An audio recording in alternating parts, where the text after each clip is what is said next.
अस्सलाम वालेकुम नाज़रीन, माई आई पाकिस्तान के एक और ब्लॉग के साथ आपकी खिदमत में हाजिर हैं। माज़रत चाहते हैं कि इस मरतबा ब्लॉग में अपडेट करने में थोड़ी सी ताख़ीर हो गई, for which we are really apologetic. आज बात करेंगे पाकिस्तान के बजट के हवाले से। नाज़रीन, हमारे जो आबा व अजदाद हैं नौजवान नस्ल के साथ अक्सर ये वादे करते हुए, उन्हें अच्छी उम्मीदें दिलाते हुए इस जहान फ़ानी से कूच कर गए कि मुल्क के हालात ज़रूर बेहतर होंगे। लेकिन 70 साल के जायज़े से मालूम होगा कि ना सिर्फ मुल्की हालात दिन ब दिन बतदरीज बदतर होते चले गए हैं, बल्कि अब तो हालात ये हैं कि नाकाबिले बर्दाश्त हद तक ख़राब हो चुके हैं और ब्रेन ड्रेन यानी नौजवान नस्ल, तालीम याफ्ता नस्ल मुल्क छोड़ छोड़ कर भागने पर मजबूर है। जनरल मुशर्रफ का दौर था एक, जिसमें हम कह सकते हैं कि मसनूई अंदाज से जो मईशत को कंट्रोल किया गया था।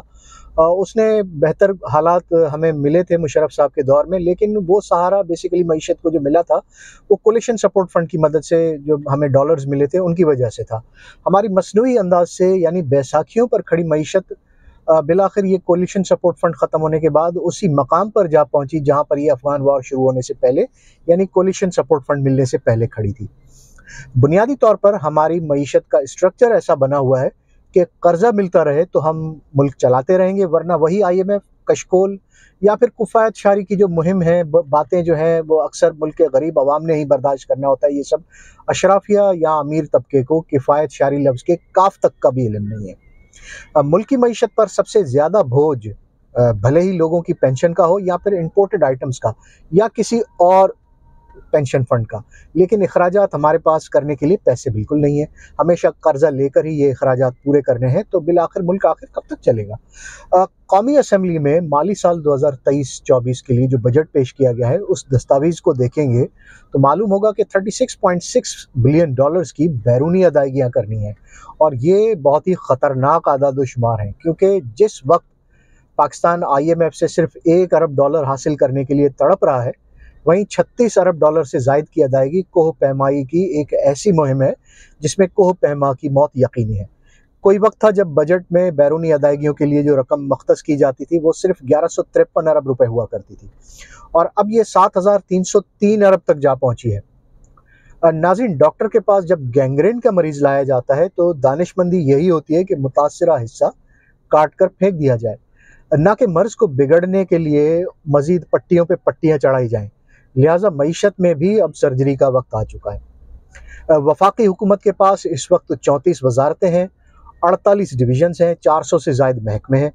13 साल कबल तक पाकिस्तान के आइन में 18वीं तरमीम जब से मंजूर हुई थी, उस वक्त तक तकरीबन तमाम अहम निजी इदारे निचली सतह पर मुंतकिल कर दिए गए थे, जिसे निचली सतह तक डिवॉल्व करना कहा गया था। तरक्की याफ्ता ममालिक के मॉडल को देखें तो वहाँ सिर्फ अहम महकमे चंद ये होते हैं, वो वफाक के पास होते हैं। इसी तरह पाकिस्तान की वफाकी हुकूमत को भी देखें तो 50 से 60 वजारतों, उनके वजीरों, ममलिकती वजीरों और फिर इन शोबाजात के मुशीरों और फिर मुआवनीन की एक तवील फ़ौज है, जिन्हें पालने की बजाय अगर हम सिर्फ 5 वजारतों की अगर बात करें, चलाएँ तो ज़्यादा बेहतर रहेगा। इनमें से जो है ख़जाना है, खारजा है, मवासलात है, दिफा है और टैक्सेशन है। इन तमाम के अलावा बाकी वजारतों को ख़त्म कर देना चाहिए, जिससे इन वजारतों के लिए मुख्तस रकम बच सकेगी, और ये काम प्राइवेट इदारों से भी करवाया जा सकता है। नाज़रीन, बजट दस्तावेज़ के मुताबिक वफाकी हुकूमत के पास सूबों को 5276 अरब रुपए देने के बाद 6887 अरब रुपए बाकी रह जाएंगे, जबकि कर्जा 7303 अरब रुपए है। अब ये तमाम कर्जा सिर्फ वफाकी हुकूमत ने तो खर्च नहीं किया होगा, लिहाजा कर्जों की अदायगी के लिए सूबों से भी हिस्सा डालने के लिए कहा जाए। बसूरत दीगर इसके अलावा और कोई रास्ता नज़र नहीं आता। रवा साल दिफा के लिए 1804 अरब रुपए मुख्तस किए गए हैं, लेकिन कर्जों की अदायगी के बाद वफाक के पास तो कुछ रहेगा नहीं। अब दिफा की अगर बात की जाए तो ये दिफा सिर्फ इस्लामाबाद या वफाकी हुकूमत का तो हो नहीं रहा, इसलिए सूबों को भी इस ज़िम्न में शेयर अदा करने के लिए दरख्वास्त की जानी चाहिए। नाज़रीन, बरतानिया में सरकारी गाड़ियों की देखभाल और वज़रा और ब्यूरोक्रेट्स की नकलो हरकत के लिए एक इदारा कायम किया जाता है, मौजूद है, जिसका नाम है गवर्नमेंट कम्युनिकेशन सर्विस यानी GCS। ये इदारा सिविल सर्विस का हिस्सा है और इसके पास गाड़ियों की सिर्फ 86 तादाद है। पाकिस्तान में इस वक्त वफाकी हुकूमत की मिल्कियत में चलाई जाने वाली गाड़ियों की तादाद 90,000 है, जिन पर सालाना मेंटेनेंस के नाम पर 220 अरब रुपया खर्च किया जाता है।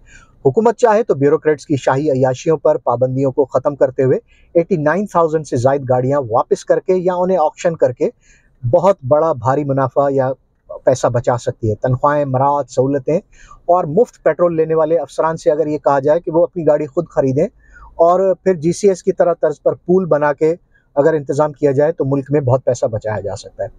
नाज़रीन, जुल्म नहीं है कि मुल्क में 10,000 रुपये कमाने वाला तो अपनी जेब से पेट्रोल खरीदता है, लेकिन 10 लाख रुपए तनख्वाह लेने वाले अफसरान को ना सिर्फ पेट्रोल बल्कि गाड़ी समेत बिजली और मुफ्त हवाई सफ़र की भी सहूलतें दस्तयाब हैं।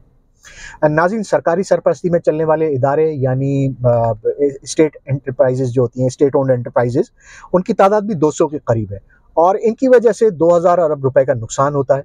बिजली यकीनी तौर पर महंगी है, लेकिन अवाम का एक तबका ऐसा भी है जो चोरी शुदा बिजली को इस्तेमाल करना अपना हक समझता है। हमारे यहाँ ऐसी कोई कानून में या दीन में ऐसी कोई इजाज़त या जवाज़ नहीं है कि जो चीज़ महंगी हो जाए उसे चोरी करके इस्तेमाल करना हमारा हक हो जाता है। दीन में तो चादर देखकर पाँव फैलाने की तरगीब दी गई है।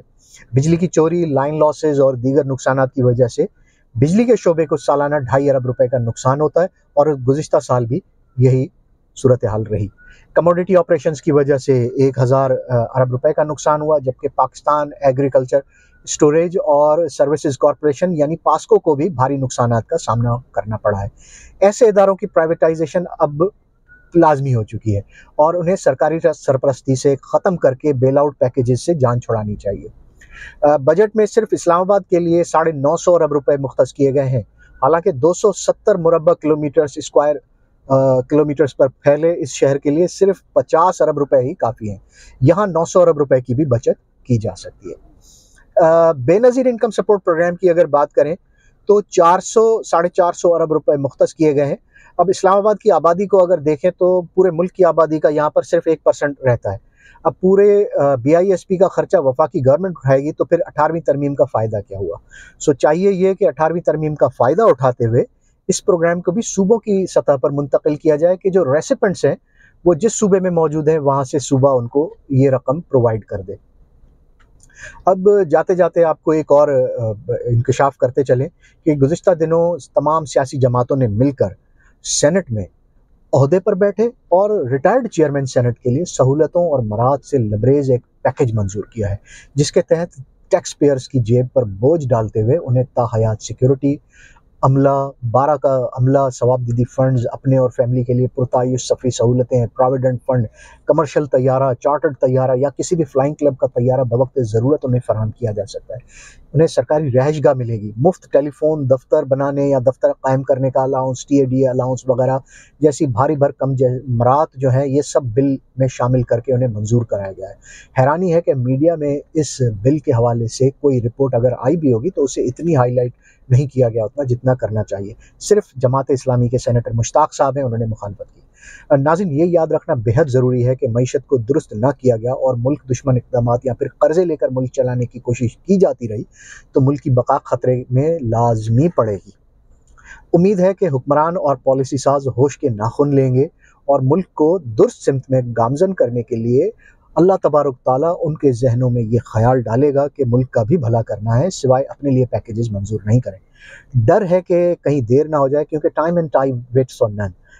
नाज़रीन, फ़िलहाल इस व्लॉग में तो हम इतना ही कहेंगे कि हुकूमत को होश आए और सिर्फ अपने पेट पूजा के लिए इतने महंगे बिल, पुरतायुश बिल्स मंजूर करने की बजाय आवाम को भी थोड़ा सा रिलीफ दे और उनका ख्याल रखे। नाज़रीन, इस व्लॉग में, छोटे से व्लॉग में आज के लिए बस इतना ही। मिलते हैं इंशाल्लाह एक नए व्लॉग में नई स्टोरी के साथ।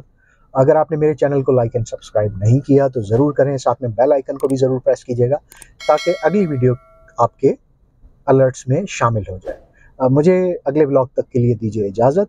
पाकिस्तान जिंदाबाद।